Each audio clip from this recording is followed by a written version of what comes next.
Bonjour à toi, on se retrouve tous les deux, toi et moi, Thibaut, pour le deuxième épisode du Big Hungry Student-Born Live podcast.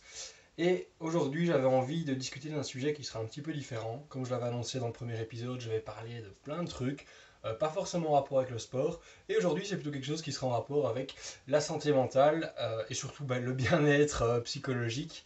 Parce que le confinement commence tout doucement à être long et à avoir son lot de difficultés. Et du coup, je voulais partager avec toi quelques pistes que j'ai développées pour m'aider durant cette période difficile. Et avant même qu'on commence, je te préviens, si ça te plaît, n'hésite pas à partager ça avec quelqu'un qui pourra en avoir besoin parce que c'est pas prêt forcément de s'arrêter. Certains vont être en examen, certains ne pourront toujours pas avoir de monde, vont rester enfermés chez eux. Et du coup, c'est vraiment une période difficile et c'est pour ça que je t'invite à partager ce podcast avec au moins un ami que tu lui envoies parce que juste pour lui dire bah tiens voilà je m'inquiète pour toi ou tiens écoute ça c'est peut-être intéressant, ça sera peut-être du bien d'appliquer ces trucs là et voilà. Alors aujourd'hui, de quoi on parle? Comme tu l'auras vu dans le titre, on parle de Daily Gratefulness. Et qu'est-ce que c'est? Le Daily Gratefulness, c'est le fait d'être reconnaissant quotidiennement pour des petites choses, pour plein de détails ou pour des choses plus importantes. Et c'est un truc que j'ai commencé à vraiment intégrer dans ma routine quotidienne parce que ça fait quelques mois, je suis chez moi, je vois personne. Les opportunités pour se divertir ou pour se sentir valorisé sont quand même limitées puisqu'on n'a plus d'interaction sociale. On est souvent avec les mêmes personnes, avec sa famille ou pour certains seul. Et du coup, il faut trouver une autre manière de se sentir bien, de se sentir heureux. Et je trouve que ça a été un exercice assez intéressant, en tout cas pour moi. Ça m'a recentré sur moi, sur la nature. Et du coup, je trouve ça m'a beaucoup aidé durant cette période. Et du coup, j'ai vraiment envie de partager avec toi ce qui m'a aidé. Et la première chose, c'est vraiment d'apprendre à apprécier les détails, les petits détails. On a souvent envie de se perdre dans les gros trucs, des grosses conjectures, parce que c'est ça la vie, c'est un grand schéma, mais il faut aussi parfois prendre un petit peu de recul et se dire, bah tiens, certains détails en fait sont importants dans ma vie, mais voilà, on prend pas toujours le temps de prendre le temps, parce qu'on est tout le temps débordé, et on se rend pas compte à quel point une petite chose peut nous faire du bien. Je pense à aller prendre l'air, juste à faire 10-15 minutes de balade par jour, c'est un truc qui peut aider. Et genre, c'est un petit truc, c'est peut-être anodin sur 24 heures, mais c'est une petite chose. Ou alors juste prendre le temps de se faire plaisir, d'ouvrir un bouquin, de manger un raisin. Vraiment prendre le temps de se focaliser sur les petites choses de temps en temps et pas uniquement sur des choses très grandes, très importantes. Un autre truc qui m'a pas mal aidé, c'est de faire un inventaire mental par écrit des choses qui t'ont rendu heureux aujourd'hui ou cette semaine.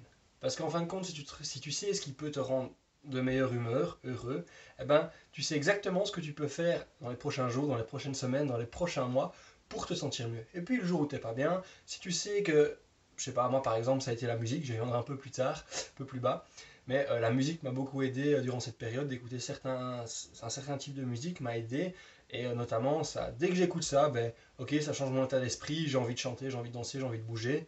Et du coup, ça m'aide à me sentir beaucoup mieux. Et du coup, si tu sais ce qui peut te rendre heureux ou mieux, eh ben, dès que tu reconnais les premiers signes, justement, dire, ah bah tiens, je me sens un peu moins bien, tu peux inverser la balance, inverser le phénomène, en directement allant, en repiochant ces choses qui te font beaucoup de bien.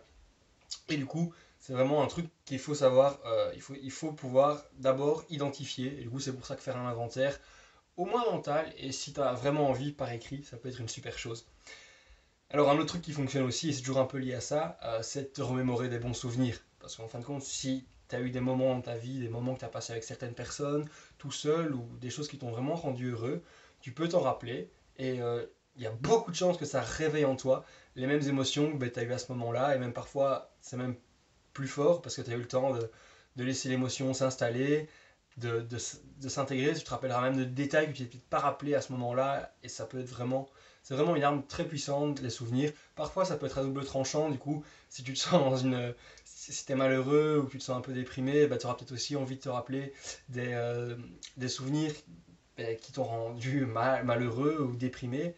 Mais il faut pouvoir se dire, bah tiens, si je repensais à un truc qui me rendait heureux, qui m'a rendu heureux en tout cas, et à force, tu peux le faire ressurgir et t'en servir. Et ça, c'est vraiment quelque chose de bien. Et le meilleur exemple, ça pourrait être qu'est-ce que tu faisais l'an dernier à cette période, ou un petit peu après. Parce qu'il est probable que tu aies vu tes potes après tes examens, ou que tu aies fait un barbecue, ou que tu sois allé parti te balader.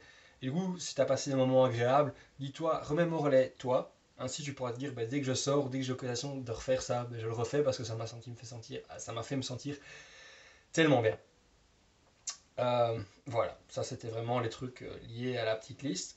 Des trucs après qui sont peut-être vraiment, mais ça ne demande rien, c'est réaliser une bonne action, un acte de gentillesse qui soit complètement désintéressé et le faire juste pour le plaisir. Alors ça peut être quand tu vas au supermarché, peut-être pas donner une petite pièce à un SDF ou quoi, mais peut-être juste aller lui chercher quelque chose, lui donner. Quand tu te bats dans la nature, tu vois un déchet, le ramasser, le mettre dans ta poche, juste dire bonjour à quelqu'un ou merci ou comment s'est passée votre journée. Ça peut être vraiment génial pour éclairer la vie des gens. Et du coup, c'est vraiment, on l'oublie, mais faire une BA, c'est la base de beaucoup d'interactions sociales. Si quelqu'un a des difficultés voilà, pour faire quelque chose, proposer de l'aide. Alors, je sais qu'avec les mesures de distanciation sociale, c'est peut-être pas toujours évident, mais n'oubliez pas que vous pouvez illuminer la journée de quelqu'un d'autre et vous vous sentirez mais tellement bien d'avoir pu aider quelqu'un. C'est vraiment une des formes de bonheur, je pense, ou en tout cas de reconnaissance les plus basiques et les plus faciles à obtenir. Du coup, n'hésitez pas, faites une BA. Et voilà. Un autre truc que j'aime bien faire, c'est, après tu le sais probablement, puisque si tu me connais, si tu suis un petit peu mon blog ou ma page Facebook, c'est que tu sais que j'adore apprendre. Et le truc, c'est à quoi bon apprendre si on n'a pas l'occasion de se rappeler. Alors, il y a des informations qui vont rester ancrées, mais la plupart du temps, on va en oublier une partie. Et c'est pour ça que j'adore mettre par écrit ce que j'ai appris durant cette journée, ou parfois sur le courant de 2-3 jours ou d'une semaine. Alors, j'ai pas toujours de papier sur moi, ou un calepin ou un bic, et ça, c'est une grave erreur. Mais par chance, j'ai un GSM et ça me permet de prendre de très bonnes notes. Du coup, je t'invite sur toi, c'est un truc qui peut t'aider à avoir un calepin, à avoir de quoi noter, un bout de papier, en fin de compte, un bic, un crayon, ou de le faire sur ton téléphone. Et si tu apprends quelque chose, si tu as une réflexion, même qui te paraît peut-être conne, mais qui te vaut la peine d'être écrite, tu penses, elle t'amènera peut-être à une réflexion après, et ça tombe, c'est peut-être comme ça que tu vas inventer quelque chose d'autre, en observant la nature, et dire tiens, là, c'est quelque chose qui m'a intéressé. Enfin voilà, du coup, si tu apprends des trucs, ça peut être n'importe quoi, ça peut être d'une belle blague à une théorie sur la mécanique quantique où vraiment tu fais ce que tu veux.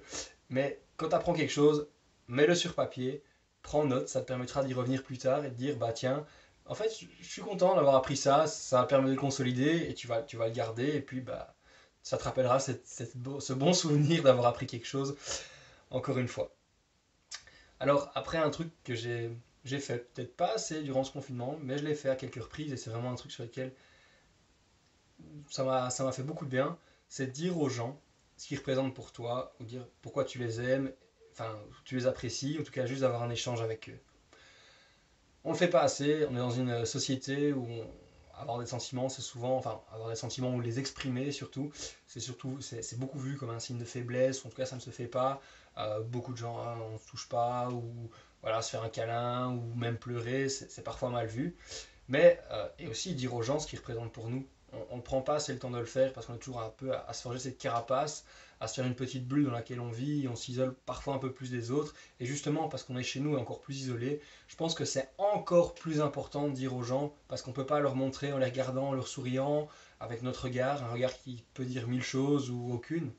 Et donc, bah, c'est hyper important de dire aux gens, si vous êtes heureux de les avoir dans votre vie, de les avoir, voilà, de les fréquenter, profitez-en et dites-le. Parce que en plus de vous vous sentir bien par rapport au fait de le dire, vous ne pouvez pas imaginer ce que ça pourrait représenter pour eux. Et du coup, vous pouvez non pas juste vous rendre heureux, mais les rendre heureux aussi. Et ça, c'est un pouvoir génial. Et ça, voilà.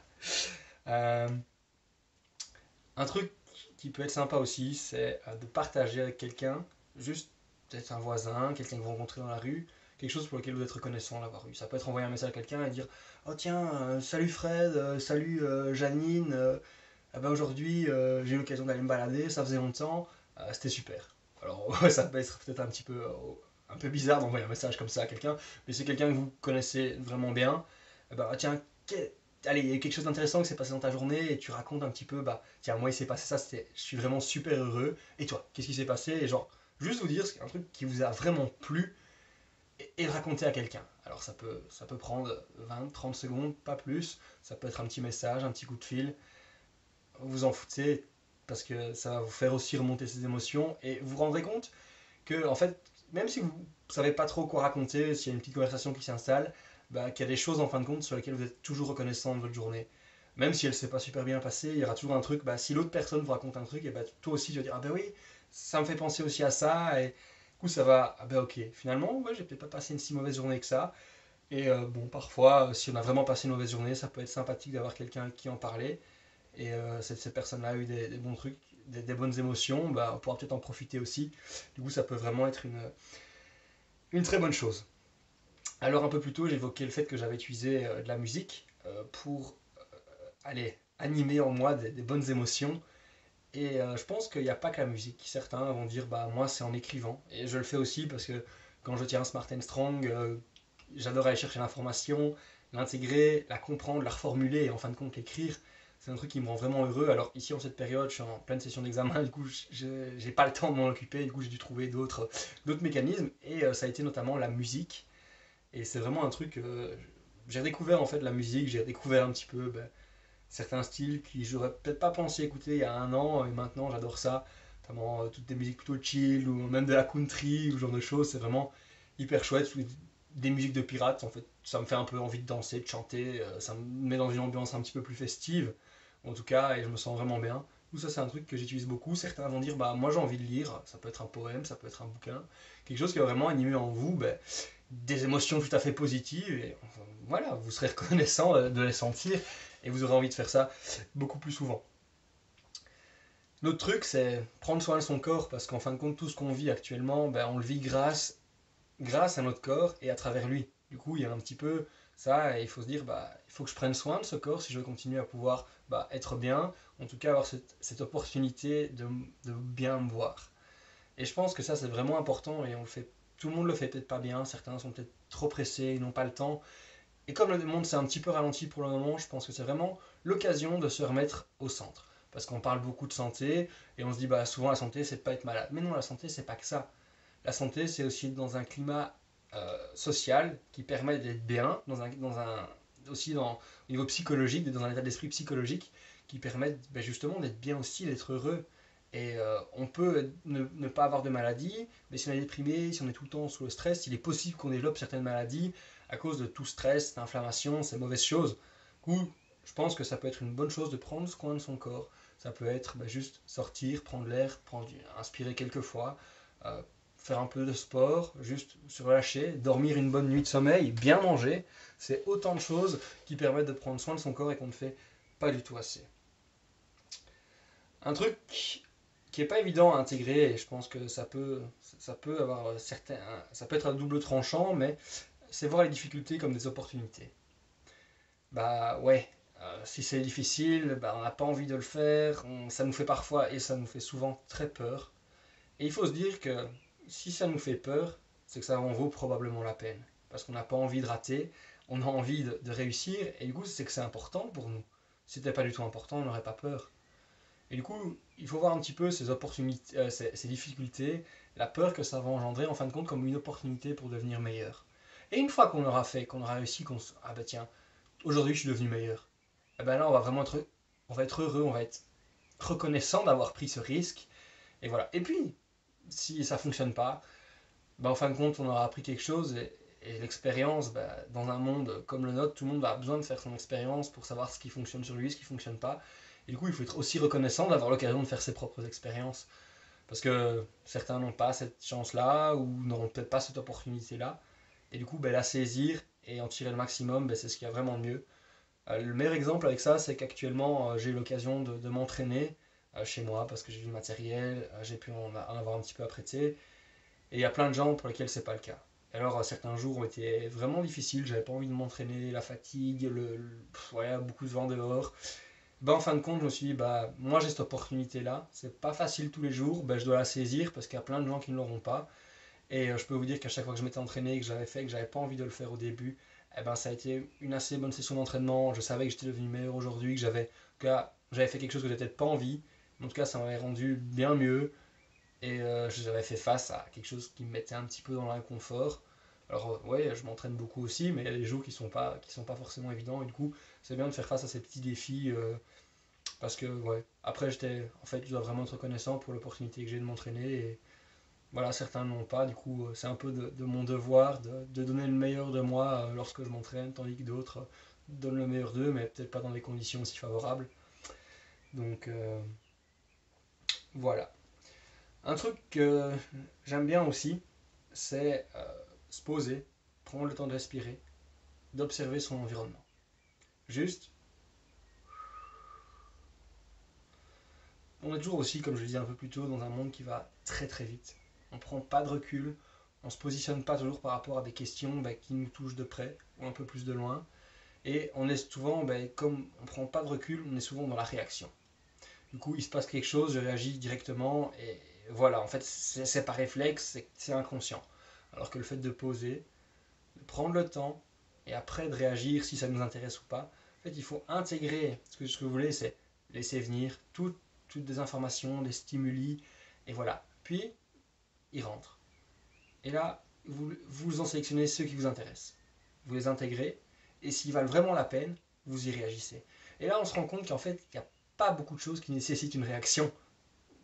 Toutes les, toutes les conversations, tous les messages, tout ce qui se passe à la TV, tout ce qui se passe dans notre monde, tout ce qui se passe à l'extérieur, ne nécessite pas vraiment une réaction. Et le fait d'avoir cette capacité de se poser, de respirer, et enfin, si on a envie de réagir, c'est vraiment une arme assez puissante qu'on n'apprend pas à utiliser. Toujours un petit peu dans ce monde, ah bah tiens, je reçois un truc, je réagis tout de suite, bah non, prenons un peu le temps. La même chose avec les mauvaises nouvelles.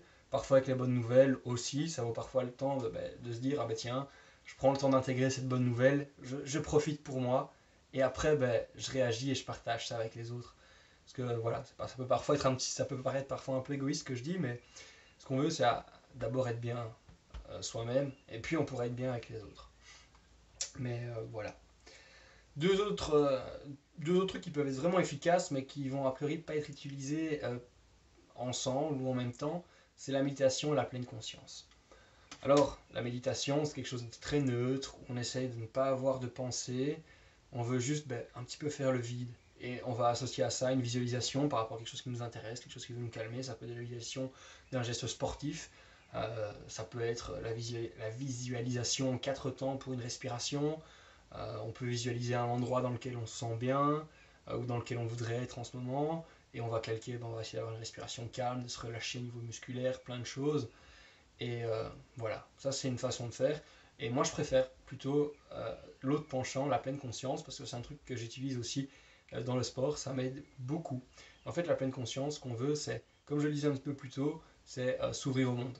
C'est vraiment prendre le temps de se poser, de respirer, laisser entrer tous ces stimuli, et en fin de compte, sélectionner ceux auxquels on va réagir, ou pas du tout, ou tous les laisser venir, et juste faire un peu l'éponge. Du coup, quand je vais me balader en nature, je me concentre sur les odeurs, les goûts, parce qu'on oublie, mais on peut goûter parfois certaines, un peu la poussière, l'air, et voilà, ça peut paraître bizarre pour certains, mais voilà, les, les bruits, écouter les oiseaux, les insectes, regarder un petit peu ce qui se passe autour, et vraiment profiter un peu de ça. Juste parfois, c'est écouter, respirer quand on est couché, fermer les yeux et ah ben tiens, qu'est-ce que je sens au fond de moi.